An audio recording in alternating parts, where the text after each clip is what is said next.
their lifetime, baka makakuha sila, swerte sila makakuha ng isang trophy from Wow! Philippine Carnival. Wow! So, mukhang maganda-ganda to. Oo. So, Mukhang maganda-ganda ang ano ang pagkaganyan ng mga ngiti ni Sir Angelo, mukhang maganda-ganda ang presyo niyan. this is probably the first in years. Wow! The first! Oo. Wow! Sir Angelo! Huwag mo na kaming bitinin. Ang tagal mo sabihin ng presyo. Magkano? So, ganito yan. Ang last akong nakakita ng ganito is,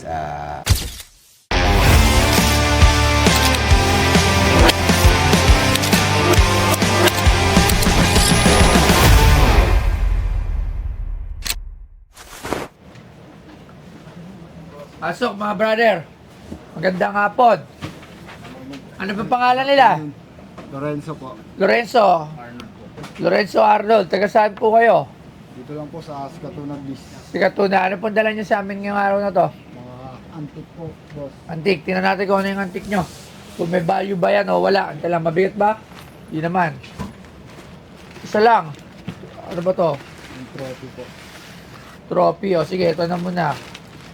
Tingnan mo to. Kung may Ay, mga stamp po yan. mga stamp. O, mamaya na yung stamp. Tumito mo tayo sa... Oy. Okay, mamaya na to. Sige. Sige, sa trophy tayo. Trophy lang muna tayo. Trophy. Trophy na nga yan. Philippine Carnival. Philippine Carnival. Wow! Dito sa Cubao. Tama ba? Alam ko. Ay, ano po. Philippine Carnival. Medyo association. Bureau of Health for the most allegorical float, educational and health parade.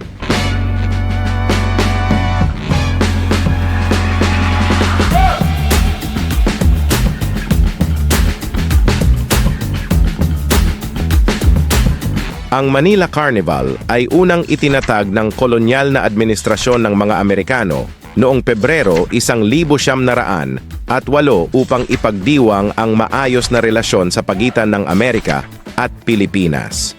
Itinatampok din nito ang pag-unlad ng industriya, komersyal at agrikultura ng Pilipinas sa panahon ng kanilang administrasyon. Gayunpaman, ang pangunahing highlight ng kaganapan ay ang pagpuputong sa Carnival Queen na naging precursor sa iba't ibang beauty pageant sa ating bansa. Ang mga sumusunod na kababaihan ay kabilang sa mga unang beauty queen ng Pilipinas. --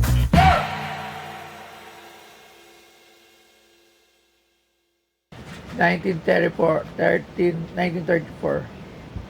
Magkano nyo naman ito binibenta? Nalagay ko po dun sa ano.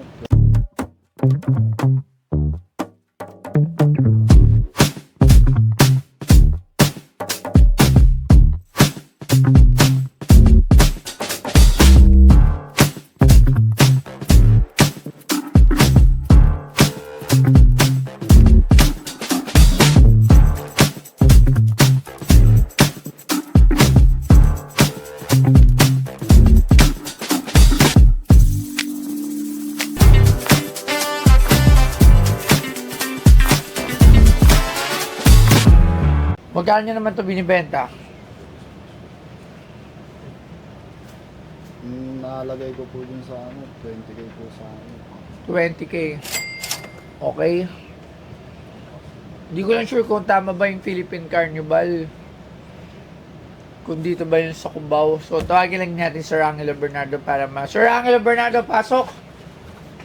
Wow, medyo may nakita na naman akong luma at interesado ako na malaman ng storya. Magandang hapon, Sir Angelo. ano yan? Tama ba ako ang Philippine Carnival? Saan ba yan?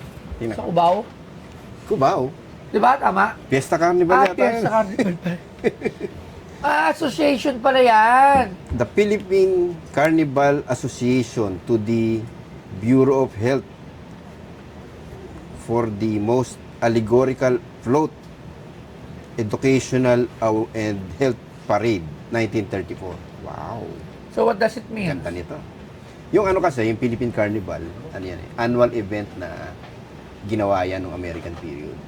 American period. From, kung di ako nagkakamali, from 1908 hanggang 1938 yata, pang mag-gera. 1938. Yun. Mm-mm. So, 4 years. 4 years before na natigil yung Philippine yun na award yan. So, doon sa Philippine Carnival, ano ba nangyayari doon?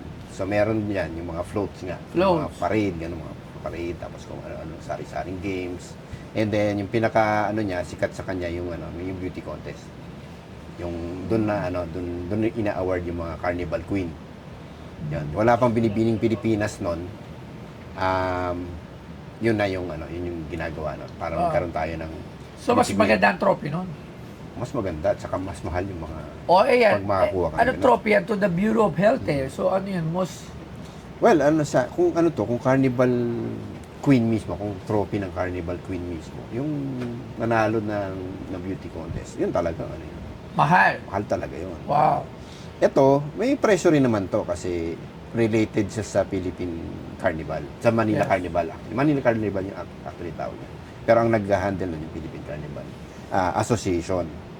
So, ito, ang market mo nito, yung mga collectors ng Manila Carnival, especially yung mga medals, mga postcards, mga real photo postcards, and kung ano-ano pang mga memorabilia nung panahon na yun. Yun. Magkano? Okay, value-wise, ano nakalagay? Siya nakasuot. Yung number. Tingnan ko lang. May Ito, may ito. loop ka. Yan, handa ka na, ha? Hindi ko pala nakita yan ah. Meron palang Tingnan ko din yan. Okay, yung E2612, ayan, may nakalagay EPWM. So, ang ibig sabihin ng EPWM, electroplated. So, yung WM, nakalimutan ko ibig sabihin. Pero ano yan? Hindi, ito meaning ito. Yung EP is electroplated, ang WM is worldwide market.